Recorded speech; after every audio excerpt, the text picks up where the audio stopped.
After spending the whole night playing a game, Ark found himself awakening beneath the shade of a towering tree. Feeling disoriented and confused, he took a moment to calm his racing heart and gather his thoughts. Ark soon realized that he had somehow transformed into his max-level character. He couldn't believe his eyes as he examined his body and the mythic-ranked equipment he carried. In a burst of excitement, Ark decided to test out his newfound abilities. He performed a powerful wiring slash move, leaving him in awe of the sheer strength behind it, but Ark didn't stop there. He attempted to cast a simple fire spell, and to his surprise, it worked. Ark considered a tree with a flick of his wrist, even though his character class wasn't supposed to possess such magical powers. As Ark pondered this anomaly, he realized he had access to all the abilities from his character's upgrade path. He felt like a super strong holy knight and couldn't wait to explore the world in his new form. While wandering through the forest, Ark came upon a peaceful river street. Thirsty, he removed his helmet to drink from it, only to discover that his head was that of a skeleton. He remembered choosing the skeleton avatar in the game, and knew he'd have to wear his helmet in town or else the townspeople might mistake him for a monster and kill him.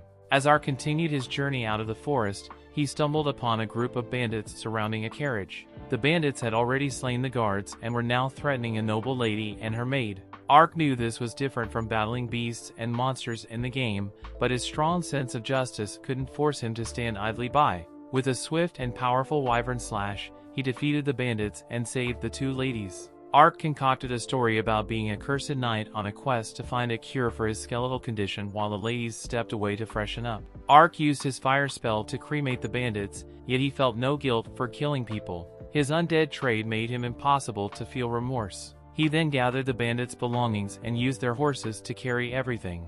The grateful lady showed Ark the way to a nearby town, where he discovered the mercenary guild, eager to immerse himself in this new world. Ark entered the guild, applied for a license, and turned in the resources he had gathered from the bandits and monsters he had defeated along the way. He accepted 2 jobs from the mercenary guild that can be performed in the same location. The first one was to protect someone as they collected rarer herbs. As Ark arrived at the designated location, he knocked on the door and a young girl named Marka answered. Her father passed away a year ago and her mother was having a rough time raising Marka and her sister. So the little girl decided to hire a bodyguard to protect her while she tries to earn money to help her mother. She was instantly amazed by the towering presence of the valiant warrior. Ark informed her that he was there to help her with the job posted at the mercenary guild. Marka led Ark to the nearby coffee tree where they hoped to find the herbs they sought. But as they approached the tree, a rustling in the bushes caught Ark's attention. To their surprise, they discovered a wounded green multi-tailed fox. When Ark reached out to help, the little monster bit his finger unfazed. Ark used his healing magic to mend the creature's wounds. Rejoined and great, the monster decided to tag along with Ark and Marka.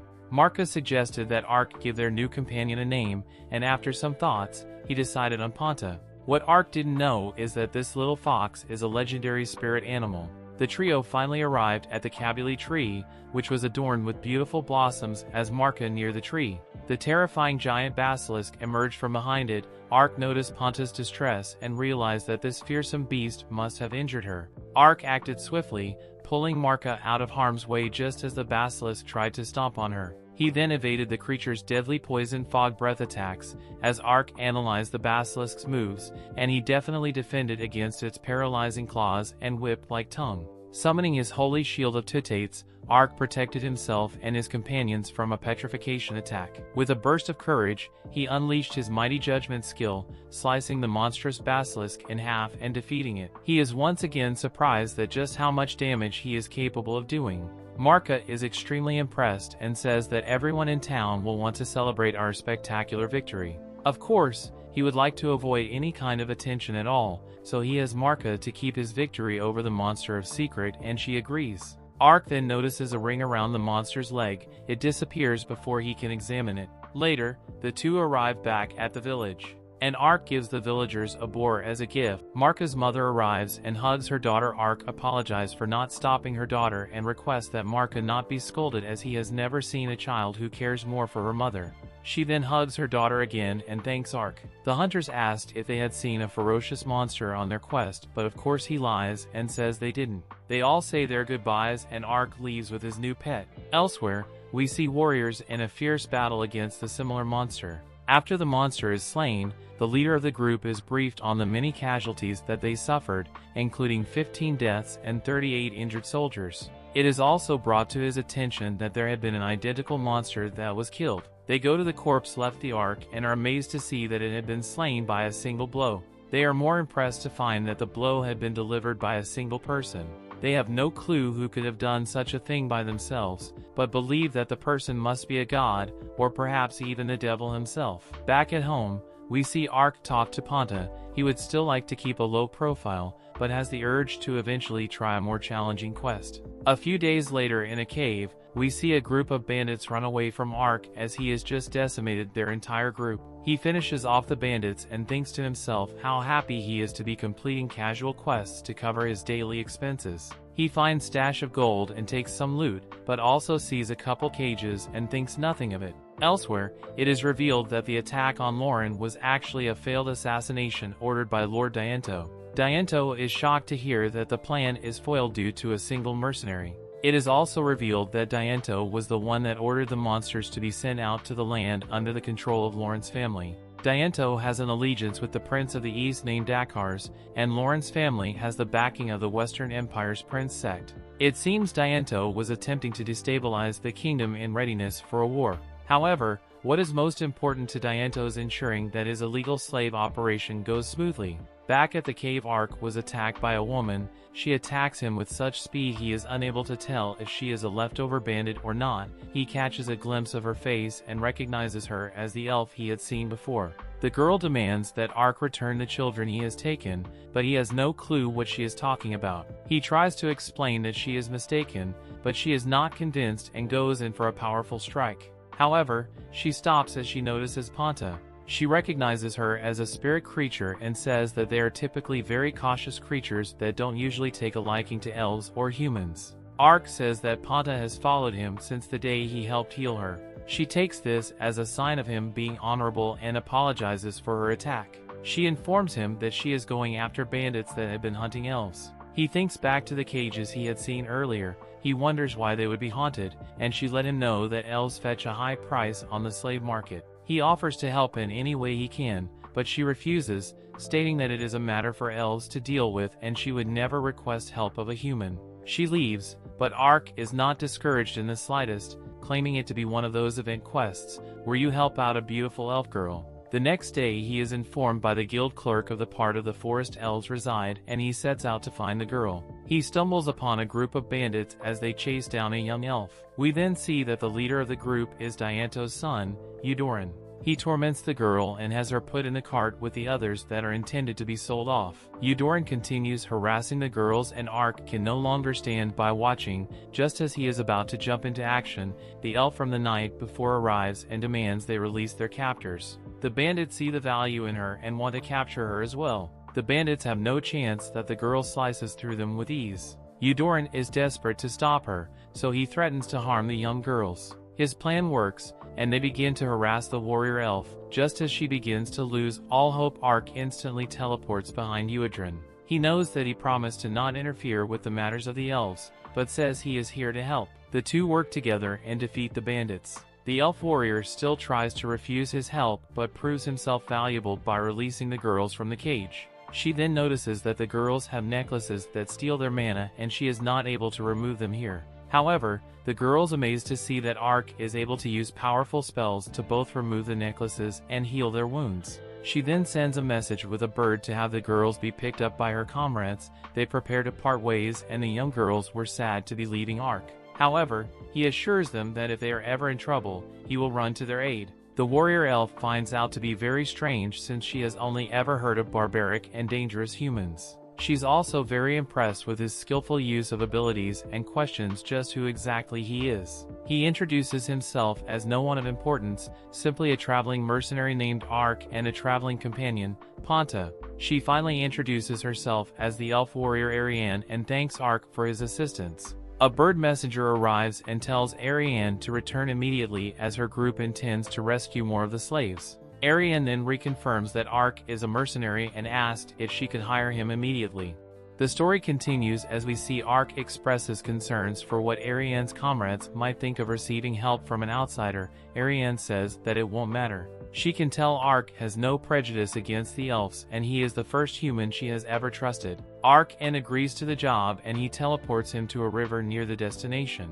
They head into the town of Viento to meet with Ariane's comrade. Ark is excited to see this friend of hers, assuming her to be just as beautiful as Ariane. However, he is disappointed to see that her comrade is actually a man with a very intense glare named Donka. They move their meeting to a diner in order to avoid too much attention. Ariane wonders why Ark is not eating and he simply says that he is not hungry. However, he thinks to himself how he is really trying to avoid exposing his skeleton form out of fear of their reaction. Ariane then introduces Donka. He is a warrior elf just like her, and he comes from the same force she does. Ark attempts to exchange information with Donka, but he simply ignores him, focusing on the food instead. Ark is further insulted when Donka asks what is it doing here. While pointing at him, Ariane goes over who Ark and Panta are, and how they have helped her so far, and Donka finally acknowledges how Ark may be of use. He then reveals the base of operations that they will be infiltrating to rescue the slaves. They decide that it would be best to wait till later in the day to st Ark the mission,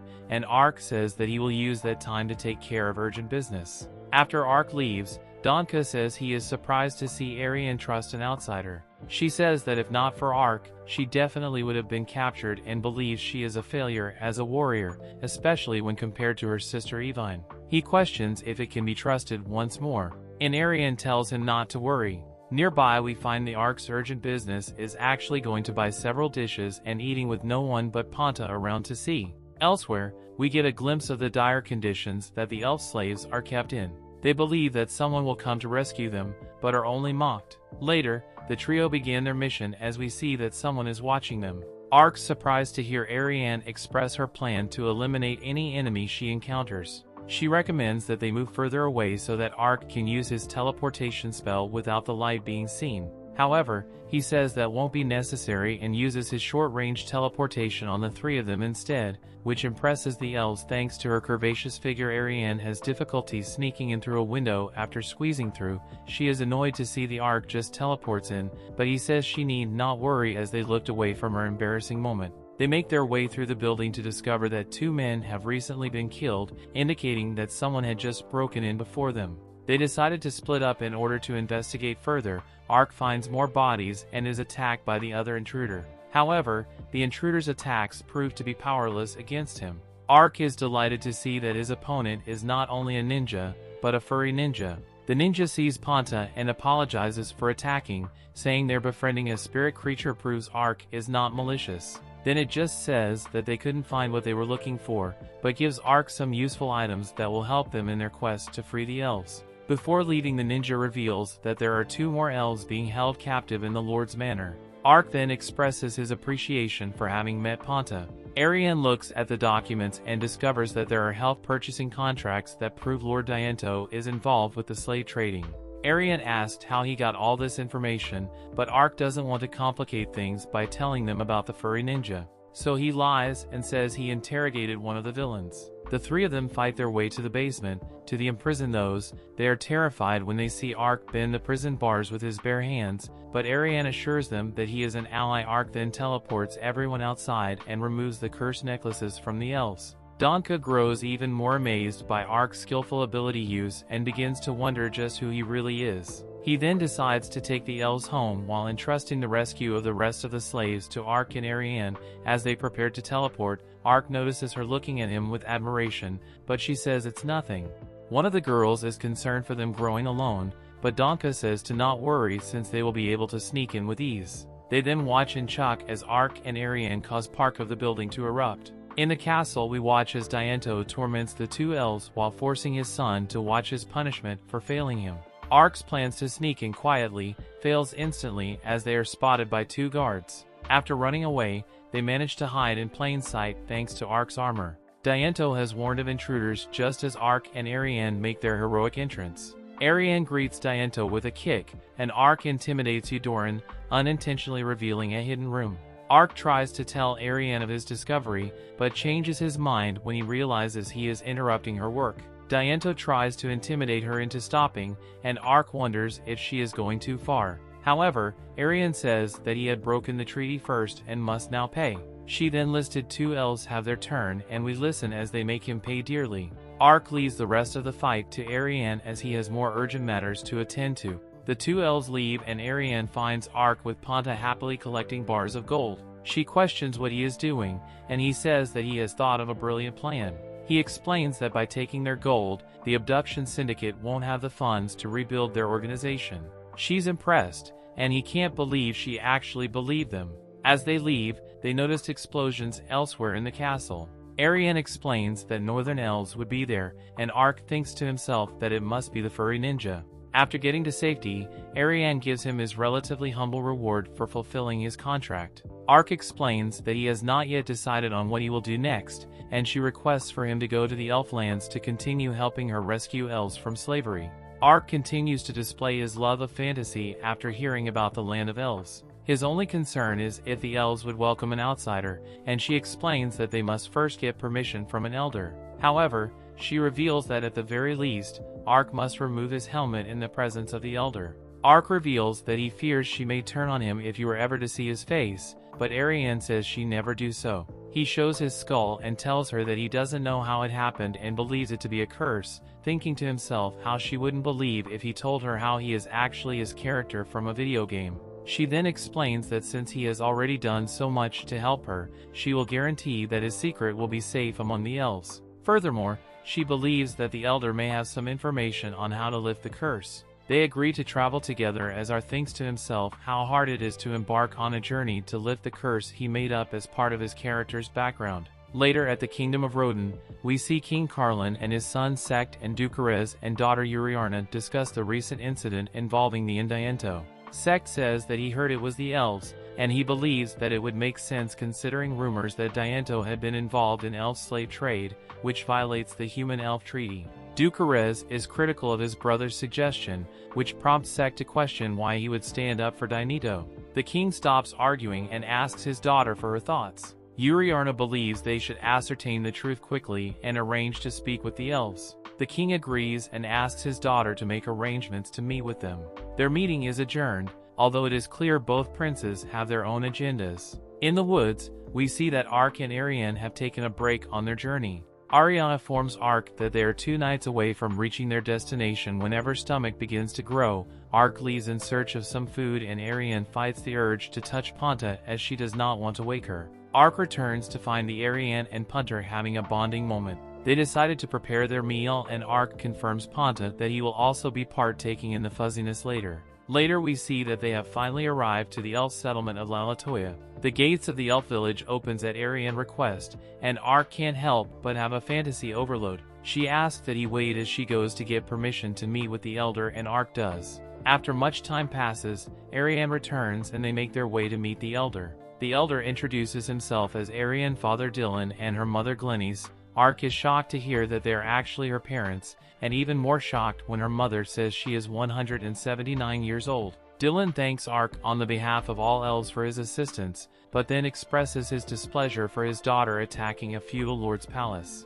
Ark comes to her defense and explains everything to the elder. Dylan finally understands, but says that he will now have to explain it all at the meeting of the elders in the town called Maple. Ariane said she will accompany him, and Dylan remarks that they must bring the trafficking contracts to their attention as well. Glenys brings dinner for the group, but Ark is a bit hesitant to eat. They are reassured him that there is nothing to worry about and he removes his helmet to eat. The next morning we see Ark alone with Ponta wake up and they are informed the Ariane and Tillian have left for the day. We then see the two as they take a transport circle to Maple. The media is led by the chief elder Brian and prepares to hear Dylan report on the investigation into the kidnappings. Back at the village, Glenys gives Ark tour. The elves of the village whisper to each other about Ark's appearance and question their own safety with the human nearby. Just then a couple of the girls our head rescued earlier recognize him and express her gratitude since they are all better now. Glenys watches with great admiration and says not to worry when Ark apologies for the interruption. However, he is taken aback when Glenys then asks him if he would like to spar a bit with her. At the meeting, They discussed how breaking a 400-year-old treaty is as much justification for war as there has ever been. They wonder if the humans have forgotten how the last war between them 600 years ago was a catastrophe for both parties. However, they realize that humans have a much shorter lifespan than them and no human alive would remember. The chief explains that although they had broken the treaty first, attacking Laura's home is excessive, and if word spread it could start a war. He decides that the operation to liberate the elves will continue, but that they must also carefully watch for the Kingdom of Rodents' reaction. Ark is a bit wary of his sparring partner, but Glenys explains she was the one who taught Ariane how to fight so well. She also says that dark elves like her are blessed with physical gifts. And lastly, she says that if he plans to travel with her precious daughter, he must be tested first. Throughout the match, Glenys gives him helpful tips and Ark realizes the benefits of learning how to sword fight. As Ariane walks home with her father, he explains that he wished they had time to see her sister and breaks the news that she will be getting married soon. Ariane is in disbelief as she recalls how her sister has always been addicted to combat and would always say she would never marry. Just then, her sister Evine aggressively greets Ariane, hardly even acknowledging her father. Ariane is curious about her sister's soon-to-be husband and even lists all his great qualities. Evine then becomes curious about Ariane's love life. She is embarrassed and says there is no one. Evian says that if there were someone they would have to be stronger than her. After Glenys beats Ark once again, he realizes that high stats can only get you so far. They head back home where Ark and Ponta take a long-awaited bath. He's glad to finally be able to wash away all the sweat he has worked up, but then realizes that his body is actually incapable of producing sweat. In another room, Ariane gets undressed and heads to the bath, where she walks in on Ark, causing a commotion. Later, Dylan says he wants to hire Ark to assist Ariane on her journey to rescue more of their people. However, as she does not have much in the form of payment, he offers information on something that may lead to breaking the curse on Ark. He explains that there is a spring near Lord Crown that is said to be able to break any curse. He goes on to explain that Lord Crown is a great tree that grows where one of the strongest dragons makes its home. Ark thinks to himself how the curse-breaking stuff was something he made up as part of his character's background for role-playing purposes. However, Ark tells Dylan that the information will be of great use and will more than suffice as payment for his services. Later that night, Ark begins to question if his skeleton body might actually be a curse and thinks the spells that could undo it. He decides to give it a shot and test it out in just the tip of his fingers. He uses a spell and screams from shock as he watches his skeleton hand turn into a normal hand. The story continues as we see Ark and Ariane on the way to Olaf, as that is where they will find the individuals listed on the trafficking contract. He thinks about how he was able to confirm his skeleton body as a curse and how his spell was only able to lift it temporarily. That night they discuss their plan to cut through a forest to reach their destination faster, but their waitress warns that it is much more dangerous than usual. She explains that haunted wolves have attacked 10 people in just the last few days. However, they are confident they can handle any monsters between the two of them. In Olaf we see the princess in such a hurry to go to the Grand Duchy of Limbold that she has chosen to go without many guards. As she leaves, we see someone watching her from the shadows. In the forest, Ariane explains to Ark how haunted wolves are known for having beautiful fur that when woven into veils, are an amazing gift for brides. She considers getting it for her sister, but realizes they don't have time for such things. They encounter a pack of wolves but are surprised to see that they are only illusions. Ark now remembers more about them and explains how they create multiple illusions of themselves in order to confuse their prey. The wolves' attacks seem endless as Ark is impressed with Ariane's display of experience from being a warrior for many years. Ark doesn't totally have a grasp on his range, skills, and magic yet, so he decides to avoid the pack and go directly after their leader. However, he notices a red ring around his ankle that he has seen on a previous monster and attacks that instead. The wolves instantly become disinterested and leave. Ark explains how in both cases, red rings were on monsters that had been found in areas that are not usually in. Ariane then requests to take a moment, as it would be a shame to just leave the wolf tails there, and Ark agrees to take a break. Elsewhere, Uriarna thinks about her brother Dakars is likely involved with the slave trade and her other brother's sect has ambitions for the throne. She feels very uneasy for her mission as she knows they will somehow get involved, Just then their carriage comes under attack. Back to Ark, he thinks about how all his strength is being wasted as he doesn't know how to use it properly, and contemplates asking Ariane for some training. Ponta senses something and begins to lead Ark somewhere. Back at the carriage, a mysterious figure attacks Yuriarna and her servant, taking both their lives. The mysterious organization of cloaked men congratulate each other on a successful mission. They make the scene appear as if bandits had committed the crime and take Yuriarna's belongings. Just then a very upset Ponta appears and they decide to kill her. However, Ark arrives and ignores her feeble attempts at hurting him, while thinking about how if it was a game revival of another player would be welcome. In this world though, he believes it might bring too much unwanted attention. The wolves from earlier reappear and they work together to handle the attackers. He chooses to ignore his doubts and attempts to revive the princess. If he had been late, there is a chance that he would not be able to revive them, but tries anyway. As he revives everyone, Yuriarna wonders if he is some type of angel. Later, the girls awake to find that everyone has been revived except for a couple soldiers that had been too badly injured. They can't imagine what could have revived them and assume it must have been a miracle sent by God. Yuriarna uses this moment to inspire her guards with an impassioned speech about the gift they had been given and how they must move forward with the mission. At a safe distance, Ark wonders if he had made the right decision, as he just realized that she is royalty and reviving her is probably going to be historically significant. He meets back up with Ariane and who has finished collecting fur, and the two head to Olaf. Once there they witnessed a young lady being bullied. Her word girl takes care of one guy and requested the rest just all attack at once. Ark considers offering a hand, but she's that girl has it under control. She locks eyes with Ark and he begins to panic as she approaches. She is pleased to meet him again and Ark shocked as he realizes that she is actually the furry ninja. She explains that she had been on a mission to rescue her beast people comrades that had been captured by humans when she first met Ark. She made note of how Ark had given off a different scent and presence overall than anyone she has ever encountered. Ark introduces her to Ariane as the person who gave them the trafficking contract, but doesn't know her name. She says it's Chiom and she is one of the Jinshin clan's 6 ninja. Ark's love for fantasy emerges again as he thinks to himself how fate has once again brought the furry ninja to him. Chiom remembers the Ark called her a ninja when they first met, and would like to know why. In his mind he thinks how it was because it's pretty obvious, but can't say, as ninja are not supposed to be part of this world.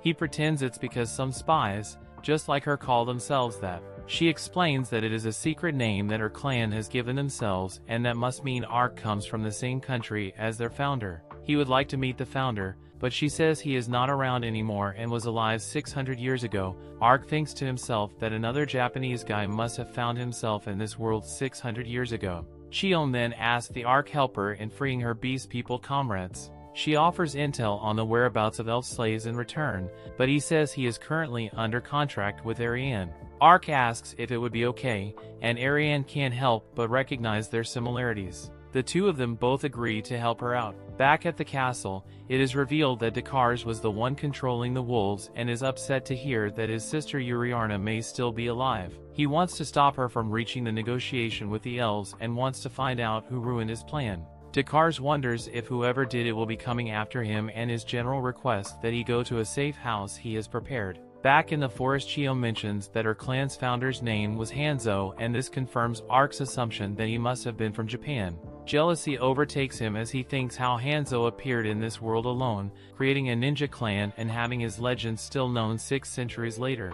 Chiom leads them to the largest slave market in the capital. We get a glimpse inside to see that business is going well and the workers believe Prince Dekars will be pleased. Ark is confused to hear that Chiom wants them to attack enough to cause a distraction and retreat immediately after. She explains that their attack is actually just a decoy and that simultaneous attacks will be launched by her comrades on the other 4 slave markets in the capital. As they are only part of the decoy group, she realizes that they won't be able to rescue that many, but Ark says he wants to help fight. She doesn't think it's a good idea, but is surprised to hear that Ark can use teleportation magic. She's familiar with it since the founder is said to have used it, but called it space-time ninjutsu. She has new confidence in the mission and agrees to their help, revealing that the attack has to happen that night. Ark reveals that they must then prepare for battle, and so they eat, as war can be waged on an empty stomach. After their meal are continuous as preparation by purchasing a disguise for only 13 gold,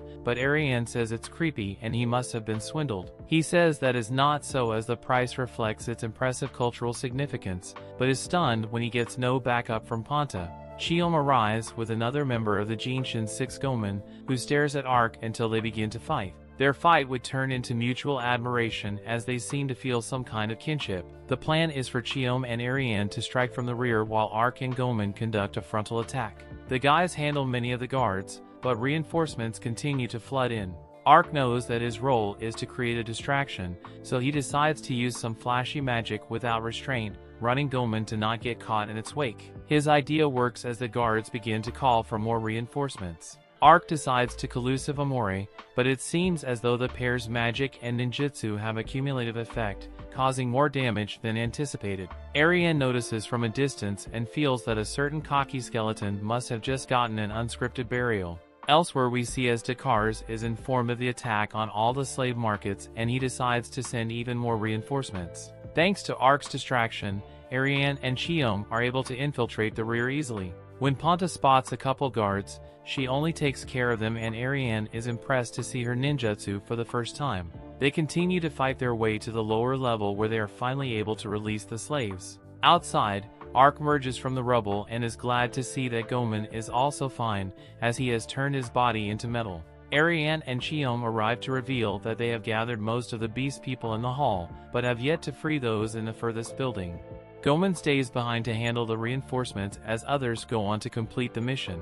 The trio's amazing fighting abilities are on display as they arrive to free the remaining slaves. However, they all become very uneasy by a stench coming from one of the cells. One of the slaves explains that the second injury couldn't be sold, so they were left there to rot. Chiom expresses her remorse for not being able to do something sooner, but they must continue the mission. Reinforcements arrive and begin battle with Gomen as the trio rush to gather all the slaves. Once they do, Ark teleports everyone outside, and Chiom explains that the slaves at the other markets have been freed as well. Ariane then questions if Ark will be going, and he says yes, as he has decided to put an end to it. Gomen is beginning to wear down when Ark arrives and proclaims that it is time for them to completely wipe the disgusting institution away. They use their abilities in tandem and wipe out the remaining guards. Those that cannot be saved are then given a proper goodbye as their mission comes to an end, and Chiom vows to become stronger so that no one else will ever suffer like they had. Dakars is furious when a General Cetrian explains the confusion amongst the royal army has caused them to have no information on the status of the battle. Dakars decides to check for himself. However, Cetrian says he need not worry as he plunges his sword into his chest. Sect arrived and praises Cetrian job well done. Cetrian explains that despite the loss of the wolves and men to the mysterious night, the Uriarna situation was also going as planned. Sect then reveals that they will announce that Uriarna was killed in a scheme arranged by Dakars and proclaims that the throne of the Rodent Kingdom is now his. Later, the group confirmed this success of the mission as Ark once again grapples with Gomen, and they proclaim what a splendid friendship they have. The girls assume it's because they have many similarities and notice some of their own as well, when Chiom again promises to become much stronger in order to save many others. Chiom expresses her gratitude for their help, but realizes she must now give the information she had promised. At the Grand Duchy of Limbo, Uriarna arrives and meets with her sister Seriana, who is surprised that she had heard news of her being slain by Dakars. Inside, Uriarna has told everything, and she wonders where proof was found against Dakars, as even reveals that when his body was found, he had the necklace she received from their mother and had always worn. The timing of everything, it makes Uriarna the most skeptical of her brother's sect, even like to inform their father of her survival, but Uriarna would like to keep it a secret for the time being, as it will make it easier for her to carry out her current duty to speak with the elves. Elsewhere, Chiom goes on to explain that those listed on the trafficking contract have taken the enslaved elves to the Holy Revlon Empire, much to Ariana's shock. Later, Ark wonders what is so surprising about the nation, as Ariane has been very serious since hearing its name. He laments for a moment how his offer to help her a bit has become a full-blown international trip, but eventually he appointed get excited again for another exciting adventure. We then get a glimpse into the imperial capital of the Holy Revlon Empire. The Emperor Domitianus is informed of Prince Dakarza's death at the hands of his own brother's sect, and he is in disbelief that he would die even after giving him the rings, though he is pleased to hear that Uriarna has died just as planned. However, it is revealed that the rings had been destroyed, making the wolves useless, and that someone else must have killed her. Domitianus then asked of a man named Fumba, and his informant reveals that his plan to bring the nation to ruin is progressing smoothly. We then get a glimpse of the mysterious Fumba as he watches over a large monster being controlled by a red ring.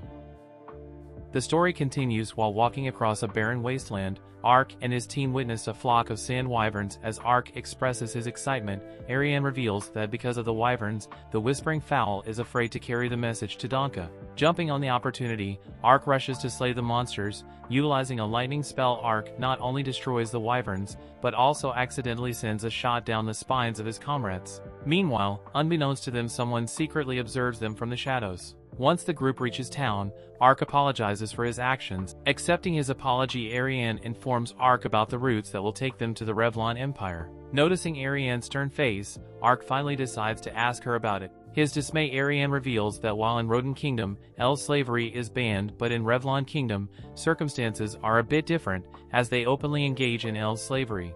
Ariane expresses her anxiety and fear of entering a region where her kindness taken as slaves every day. Ark and Ariana, then approached by the person spying on them earlier as Karsi held, introduces himself as an Elves monster researcher. Ariane, displaying her questionary nature, swiftly placed the pot over his head, emphasizing the potential dangers of being an elf and a human settlement. Despite her initial apprehensions, they soon discover that Karsi is warmly welcomed by the humans in the bar, with a mug of beer in hand. Karsi explains that he has lived in the town for 10 years and quickly points to Ariane being a dark elf, expressing his hope for a future where humans and elves can coexist. Karsi then makes a request for their assistance in catching a monster for his research. At first, Ariane flatly refuses, but Karsi tries to bribe them with a map of the Revlon Empire as a reward. Despite Ariane's suspicion about his eavesdropping, Ark sees the value in the map for their journey and convinces her to accept the offer. Karsi further entices them by offering a best year, which ultimately convinces Ariane to agree to Ark's constant persecution. With the deal settled, they agree to meet at the town entrance the next day for their collaboration.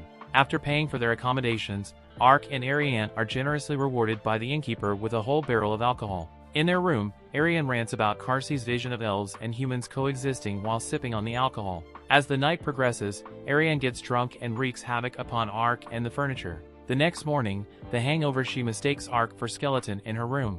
Later they meet Karsi, who introduces them to his companion and shares of the entire town, heard them being intense last night. Upon hearing Karsi's remark, Ariane murderously expresses her internet to harm Karsi. Thankfully, Ark stops Ariane in time. Due to a combination of hangover and motion sickness, Ariane starts feeling nauseous as they ride in the cart. She gives us an awful smell emanating from the cart. Karsi explains that it's due to the goblin corpses that they will be using as bait to catch a sandworm. To help Ariane with her handover, Karsi's friend offers Ark a bottle tea, which Ariane initially hesitates to take. However, Karsi vouches for his friend's trustworthiness, which eases Ariane, who decides to drink the tea. To her surprise, she finds the tea delicious. As Ark inquires about the sandworm on their hunting, Karsi provides detailed information about the creature. All they continue their journey, Ariane suddenly notices that the cart behind them is missing. To their horror, the massive sandworm appears in front of them and is much larger than they anticipated. Spotting Karsi's companion next to the broken cart, Ariane rushes to rescue him, but the sandworm ambushes her before she can act. As Ariane tries to exploit the creature's weakness with a fire spell, her attack proves futile. Sandworm then turns its attention towards her, but before it can cause any harm, Ark swiftly steps in, saving Ariane just in time. Seizing the opportunity, Ark then the sandworm out of the ground and, using his incredible strength, forcefully slams it back down.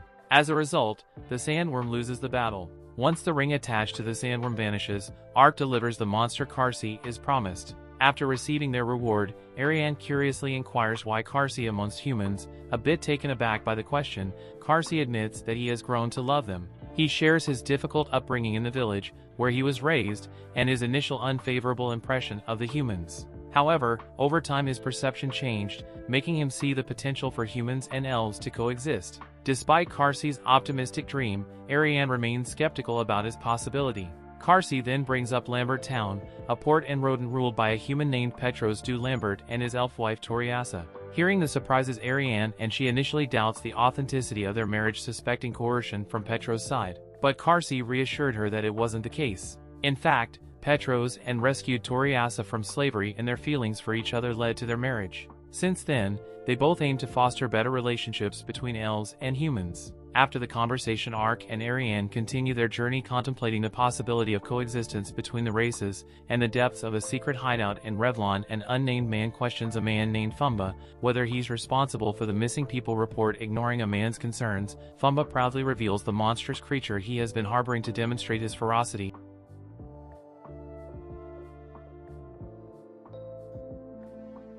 Ark realizes they have finally reached the Revlon Empire, the place where the enslaved elves are being held captive. Understanding the tight security in the area, Ariane and Ark decide to be discreet and ask around town without drawing too much attention to them themselves. Once the day turns to dusk, Ark goes through the information he has gathered so far. He learns that strange noises come from the West Fortress every night, monsters are frequently sighted near the bordering town, and there have been reports of people mysteriously disappearing from the town over time. However, there's still no concrete evidence about the elves being held captive there. As Ark and Ponta decided to regroup with Ariane, they hear women's desperate screams coming from an alleyway. They rush to the scene and find a lady cornered by 3 menacing men. Without hesitation, Ark intervenes and takes on the aggressors to protect the woman. Soon Ariane arrives, and upon seeing Ark with the lady in his arms, she menacingly orders the lady to leave. The lady, frightened by Ariane's commanding tone, hastily scurries away from the scene. Picking up on Ariane's mood, Ark asks her why she's soaking with jealousy coursing in her veins.